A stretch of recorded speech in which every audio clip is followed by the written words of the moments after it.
oportunidad, mi grupo hablaremos al respecto del tema reforma agraria en Perú. En el curso de problemas y desafíos en el Perú actual, con el profesor Martín Albert Pérez. Pasamos, por favor, compañero, a la siguiente pantalla.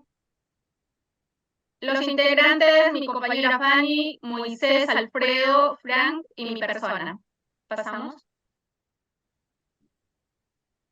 La reforma agraria implementada en el Perú durante el segundo mitad del siglo XX representa un episodio crucial en la historia del país.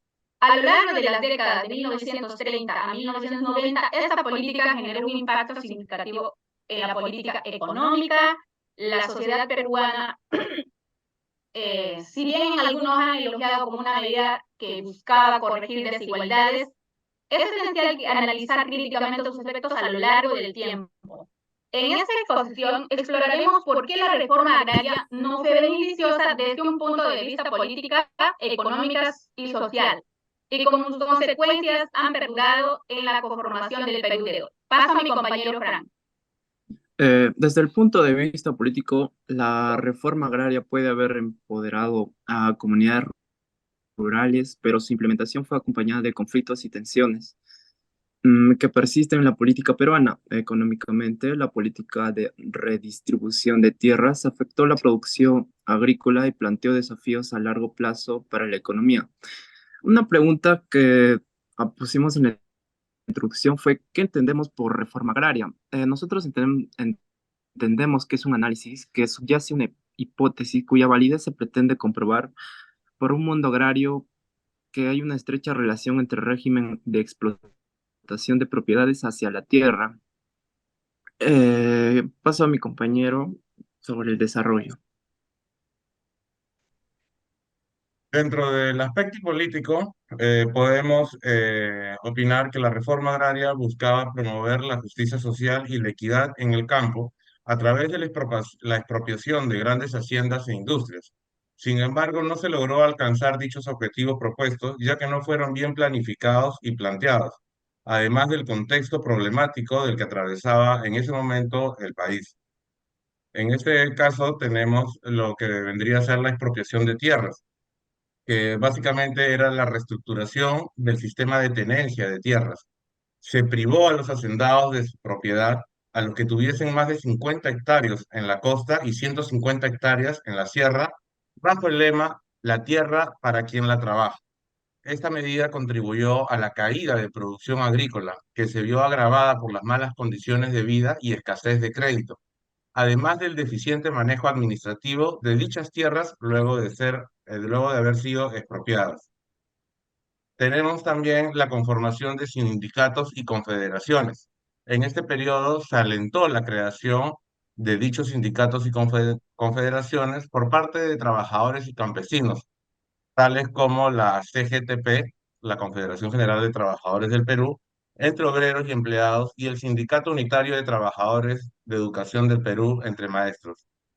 Estas organizaciones demandaban el retorno a las elecciones, libertad de prensa, estabilidad laboral, frenar los abusos y atropellos contra esta población, entre otros.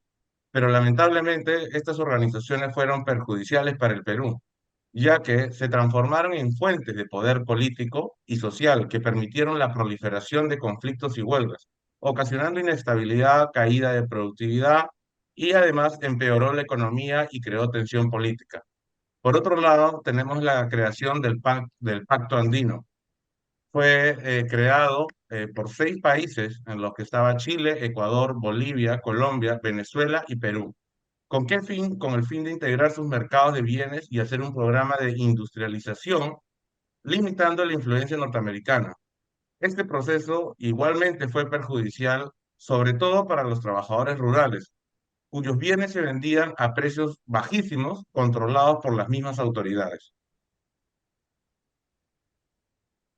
En el aspecto social, desde un punto de vista social, la creación de los sindicatos como la Confederación General de Trabajadores del Perú y el Sindicato Unitario de Trabajadores de Educación del Perú representó un avance en la lucha por los derechos laborales y la participación política de estos sectores de la población.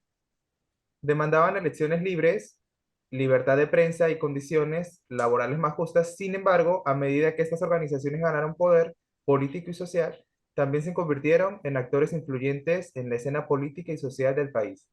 En el aspecto económico, la proliferación de conflictos y huelgas organizadas por estos sindicatos y confederaciones tuvo un impacto negativo en la estabilidad económica y la productividad del país.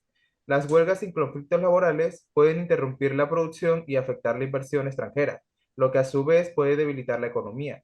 La inestabilidad generada por estas tensiones laborales contribuyó al empeoramiento de la economía y en algunos casos a la fuga de invasores.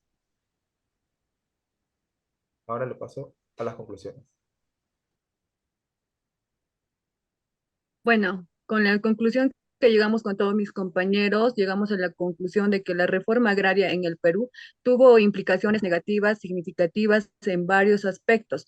Políticamente, aunque buscó empoderar a comunidades rurales y ampliar el poder de gobierno revolucionario de la Fuerza Armada, provocó tensiones y conflictos que persisten en la política peruana actual, influyendo en la polarización y acuerdos o desacuerdos políticos. Desde una perspectiva económica, la redistribución de tierras impactó la producción agrícola y la economía en general. La falta de experiencia en la gestión de tierras y la incertidumbre afectaron la productividad, planteando desafíos económicos a largo plazo. A pesar de que la diversificación de la producción era un objetivo válido, enfrentó obstáculos en la política que resultaron perjudiciales en la conformación del Perú actual. Los efectos de la reforma agraria se hacen sentir en la distribución de la tierra y la presencia de comunidades campesinas. La historia de esta política influye en la manera en que las generaciones actuales perciben la tenencia de la tierra y la justicia social en el país. En resumen, si bien la reforma agraria busca corregir desigualdades, su implementación y consecuencias posteriores han demostrado que no fue beneficiosa en términos políticos, económicos y sociales. Esta política dejó desafíos y tensiones que siguen presentes en la sociedad peruana y su política actual. El análisis crítico de la reforma agraria nos recuerda la importancia de considerar cuidadosamente las decisiones políticas, sus implicaciones y consecuencias a largo plazo en la construcción de una sociedad y más equitativa y justa. Gracias, Esto- compañeros, y gracias, profesor. Muchas gracias.